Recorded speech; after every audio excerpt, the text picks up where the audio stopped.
Jesus Christ has a special place in the hearts and lives of many of the great saints and masters of India. They have seen him in visions. They have researched and proved not only his existence, but that he lived in India during the so-called lost years, and they have expounded his teachings as being not just consistent with Sanatana Dharma, but actually one with it.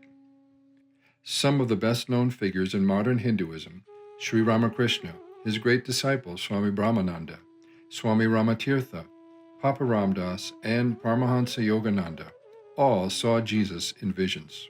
Some of them saw him more than once, and many actually spoke with him. Sri Ramakrishna kept a picture of Jesus in his room at the Dakshineswar Kali Temple. He told several of his disciples that he had seen in visions that they had been direct disciples of Jesus in their previous births. Both Swami Rama Tirtha and Papa Ramdas at separate times had visions of Jesus while staying at Vashishtha Guha north of Rishikesh, in the cave where Jesus had lived for a while, even though they didn't know that fact at the time of their visions, but learned it later. Swami Abhedananda and Swami Trigunatitananda, disciples of Sri Ramakrishna, made separate journeys to Ladakh in Tibet and verified the existence of ancient Buddhist texts recording the life of Jesus and his visit to that region. The Buddhist monks showed Swami Trigunatitananda 2 paintings of Jesus, and when the Swami lived in America as a Vedanta missionary, he had a copy of one of these paintings made, based on his description of the original he saw in Ladakh. Swami Abhedananda, also for a time a Vedanta missionary to America, printed a translation of a part of the Buddhist text on Jesus, and defied the British government's ban on Nicholas Nodovich's book, The Unknown Life of Jesus Christ, which contained the complete text. He not only brought copies of the book from America, but also had an edition printed in India. And he also wrote the pamphlet, Why a Hindu Accepts Christ and Rejects Churchianity.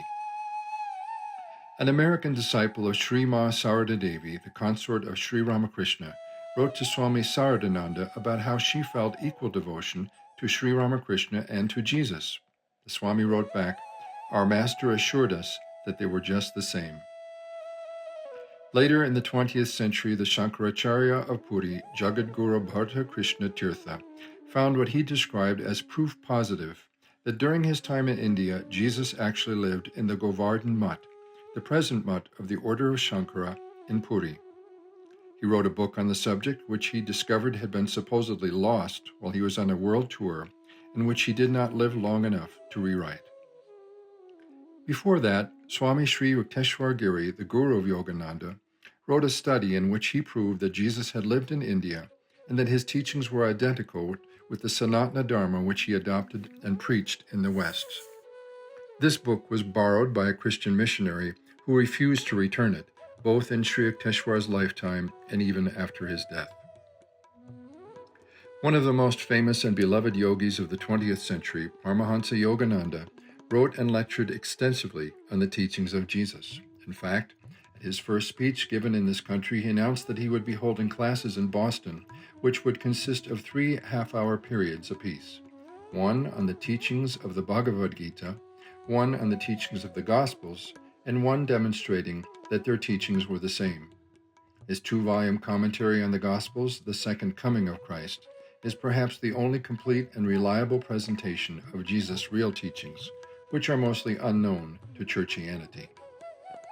Swami Prabhavananda of the Hollywood Vedanta Society wrote The Sermon on the Mount according to Vedanta, and often referred to Jesus in his lectures. Swami Akhilananda of the Boston Vedanta Society wrote a valuable study called Hindu View of Christ, and also cited Jesus as a spiritual authority. Both Vedanta societies celebrate Christmas too, as does Belur Mutt, the world headquarters of Ramakrishna Mission. As a final example, which our Abbot George Burke witnessed himself, is his beloved friend Swami Sivananda, founder of the Divine Life Society in Rishikesh, and a perfect embodiment of Sanatana Dharma. Sivananda wrote and published a Life of Jesus for popular circulation, and he celebrated Christmas each year at Sivananda Ashram.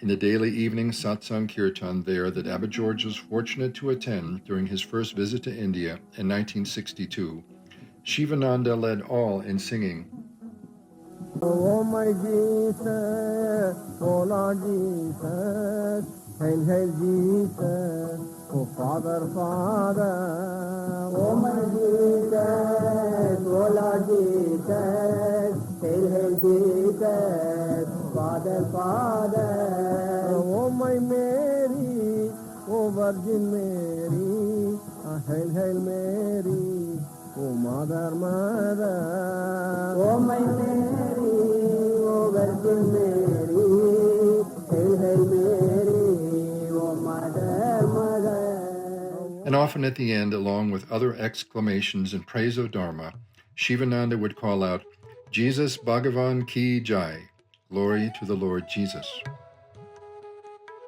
All these great yogis of India did not just believe Jesus existed, they honored him as a liberated son of God and considered him a Sanatana Dharma just like themselves. As Swami Shivananda described him, a yogi of the East, a perfect yogi, and a child of the soil of India. Jesus Bhagavan Ki Jai.